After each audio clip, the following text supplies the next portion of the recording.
Hello नमस्कार मित्रांनो, तलाठी भरती रिलेटेड ऑथेंटिक अपडेट्स पाहण्यासाठी मित्रांनो आत्ताच आपल्या चॅनलला सबस्क्राईब करून घ्या। तर बघा मित्रांनो, तलाठी सरळ सेवा भरती 2023 रिलेटेड सर्व अपडेट्स तुम्हाला आपल्या चॅनलवरती पाहायला मिळतील। त्यामुळे मित्रांनो, तुम्ही जर चॅनलवरती नवीन असाल तर आत्ताच व्हिडिओला लाईक करायला विसरू नका आणि मित्रांनो चॅनलला सबस्क्राईब करून घ्या आणि हा व्हिडिओ तुमच्या सर्व मित्रमैत्रिणींसोबत शेअर करायला विसरू नका। तर बघा, आजच्या व्हिडिओचा जो महत्त्वाचा टॉपिक आहे तो असा आहे मित्रांनो की 9 जानेवारी नंतर तुम्हाला तलाठी भरतीसाठी जो निकालचा येणार आहे मित्रांनो जानेवारी महिन्यामध्ये। तर 9 जानेवारी नंतर पुढील तारीख दिली जाईल की मित्रांनो तुमचा निकाल जाहीर होईल। याविषयी मित्रांनो भरपूर जण कमेंट्स करून विचारत होते, याविषयी मित्रांनो संपूर्ण माहिती तुमच्यासोबत शेअर करणार आहे। ठीक आहे, तर बघा मित्रांनो, सर्वात प्रथम सुप्रीम कोर्टाची जी पेसा केस संदर्भातली जी बैठक होती मित्रांनो ती 19 तारखेला झाली होती। त्याच्यानंतर मित्रांनो जवळपास 3 ते 4 दिवसांनी तुमची आन्सर की मध्ये बदल झाला आणि जवळपास 7 शिफ्टच्या विद्यार्थ्यांचे मार्क्स प्लस झाले होते। ठीक आहे मित्रांनो, त्याच्यानंतर बघा सुप्रीम कोर्टाचा जी प्रोसेस आहे ती कशा प्रकारे चालू आहे ते बघा पेसा केस संदर्भात।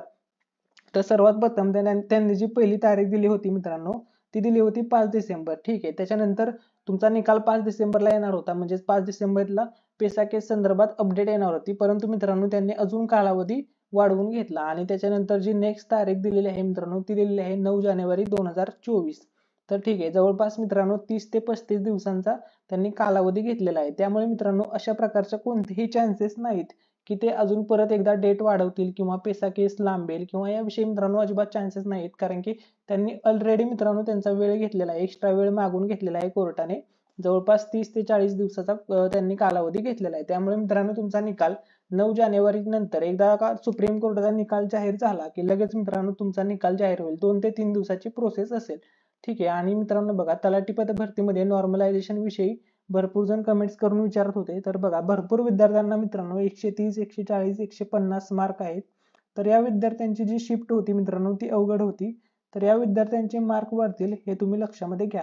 आणि त्यानंतर भरपूर विद्यार्थी मित्रांनो असे पण आहेत ज्यांना 180, 190 मार्क आहेत, यांचा पेपर सोपा होता तर यांचे मार्क कमी होतील।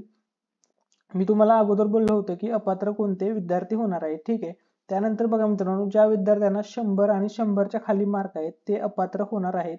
ठीक आहे, आणि हेच विद्यार्थी मित्रांनो जवळपास 60 ते 70% असणार आहेत जे तलाठी पदभरतीमधून अपात्र होतील। ठीक आहे, म्हणजे ज्या विद्यार्थ्यांना मित्रांनो 120, 30 प्लस मार्क्स आहेत अशा विद्यार्थ्यांना चान्स भेटू शकतोय आणि मेरिट तुमचं किती लागू शकतं यावरती सुद्धा मित्रांनो आपण ऑलरेडी व्हिडिओ बनवलेला आहे। तर तो व्हिडिओ तुम्ही आपल्या चॅनलवरती जाऊन चेकआउट करू शकता मित्रांनो। सर्व कॅटेगरीचा कट ऑफ त्यामध्ये आपण डिटेलमध्ये एक्सप्लेन केलेला आहे, संपूर्ण अनालिसिस करून मित्रांनो आपण तो कट ऑफ काढलेला आहे आणि सर्व कॅटेगरीचा कट ऑफ आपण त्यामध्ये शेअर केलेला आहे आणि कोणत्या कॅटेगरीचं मेरिट कमी लागू शकतं, कोणत्या कॅटेगरीचं मेरिट जास्त लागू शकतं याविषयी मित्रांनो आपण त्याच्यामध्ये संपूर्ण अपडेट दिलेले आहे।